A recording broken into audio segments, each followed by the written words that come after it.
आज हम शुरू करने वाले हैं एक कमाल के नए एनिमे को, जिसका नाम है सोलो लेवलिंग। तो चलिए जानते हैं इसकी कहानी को बिना किसी देरी के एपिसोड नंबर 1 के साथ। एपिसोड की शुरुआत में हमें बताया जाता है कि करीब 10 साल पहले इस दुनिया में अचानक ही कुछ पोर्टल्स खुलना शुरू हो गए। इन पोर्टल्स में कुछ मॉन्स्टर्स और जादुई राक्षस रहते हैं, जिन पर आम इंसानी हथियारों का कोई असर नहीं होता। सिर्फ वही लोग इनसे लड़ सकते हैं जिनकी जादुई शक्ति जाग गई हो। ऐसे लोगों को हंटर्स कहा जाता है। इन हंटर्स को उनकी मैजिकल पावर्स के हिसाब से रैंक्स मिलती हैं, जैसे ABCD। सबसे शक्तिशाली हंटर्स S रैंक के होते हैं और सबसे कमजोर E रैंक में। लेकिन एक बार जादुई शक्ति जागने के बाद हंटर्स उसे और ज्यादा डेवलप नहीं कर सकते। हमें 3 साल पहले का एक फ्लैशबैक दिखाया जाता है, जिसमें एक आइलैंड पर कुछ हंटर्स एंट जैसे मॉन्स्टर्स से लड़ रहे थे। लेकिन एंट्स इन हंटर्स पर भारी पड़ रही थी, क्योंकि ये लो रैंक हंटर्स थे। इनमें एक हंटर्स मर ही गया था। लेकिन तभी यहाँ पर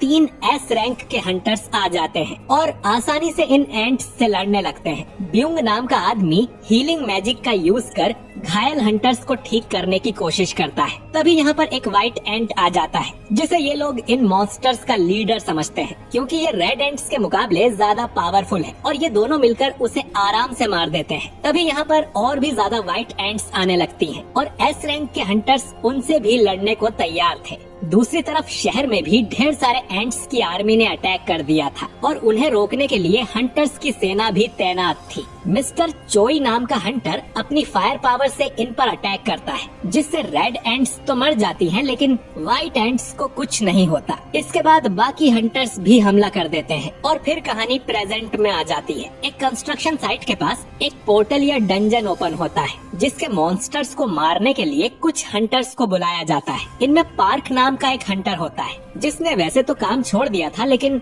उसकी वाइफ प्रेग्नेंट है, इसीलिए वो आज के मिशन पर आया है, क्योंकि मिशन पूरा करने पर हंटर्स की काफी अच्छी कमाई होती है। तभी यहाँ पर कहानी का हीरो जिनवू आता है। सभी लोग जिनवू को अच्छे से ग्रीट करते हैं और पार्क पूछता है कि ये लड़का कौन है और क्या ये बहुत पावरफुल है, जो सब लोग इसे देखकर खुश हैं। जिस पर किम नाम का हंटर बताता है कि बात असल में बिल्कुल ऑपोजिट है। जिनवू को दुनिया का सबसे कमजोर हंटर माना जाता है। ये तो एक E रैंक के डंजन में भी घायल होकर हॉस्पिटल में भर्ती हो गया था। जिनवू सबसे कमजोर हंटर है, तो अगर इसे इस मिशन पर बुलाया गया है तो ये मिशन बहुत आसान होगा। इसीलिए सब जिनवू को देखकर खुश थे और जिनवू ने ये सारी बातें सुन ली थी, लेकिन वो भी जानता था कि ये सब सच है। जिनवू को यहाँ जूही नाम की एक हंटर मिलती है, जिसके साथ वो पहले भी मिशंस पर जा चुका है। जूही एक हीलर है और वो सच में जिनवू की केयर करती है। जिनवू उसे बताता है कि पिछले E रैंक मिशन में वो अकेला बुरी तरह घायल हो गया था और उनकी टीम में कोई हीलर भी नहीं था, क्योंकि उसके अलावा बाकी सब हाई रैंक हंटर्स थे, तो उन्हें हीलर की जरूरत ही नहीं थी। जो सुन जूही को बुरा लगता है। इसके बाद डंजन में जाने का समय हो जाता है।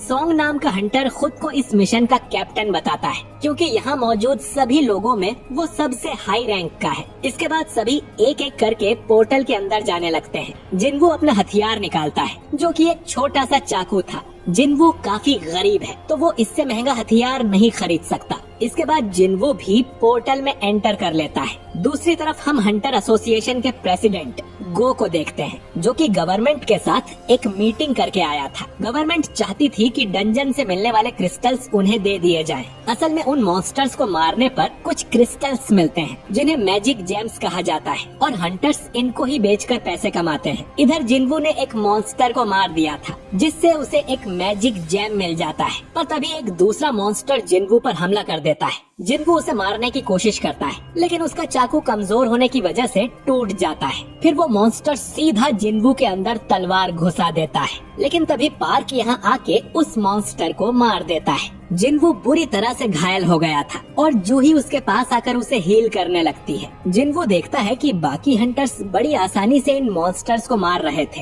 अब हाई रैंक मॉन्स्टर्स को मारने से और भी ज्यादा कीमती जेम्स मिलते हैं, जिनसे ये लोग और पावरफुल हथियार बनाते हैं, ताकि और भी ताकतवर मॉन्स्टर्स को मारा जा सके। हालांकि डंजन में खुदाई करने से माना क्रिस्टल्स भी मिलते हैं, लेकिन वो मैजिक जेम्स जितने पावरफुल नहीं होते। लेकिन गवर्नमेंट इन जेम्स का इस्तेमाल एक नई एनर्जी सोर्स की तरह करना चाहती है, क्योंकि ये बाकी पावर सोर्सेस जैसे न्यूक्लियर पावर, विंड पावर या सोलर पावर से काफी ज्यादा सेफ और सस्ते हैं और इनसे ज्यादा पोल्यूशन भी नहीं होगा।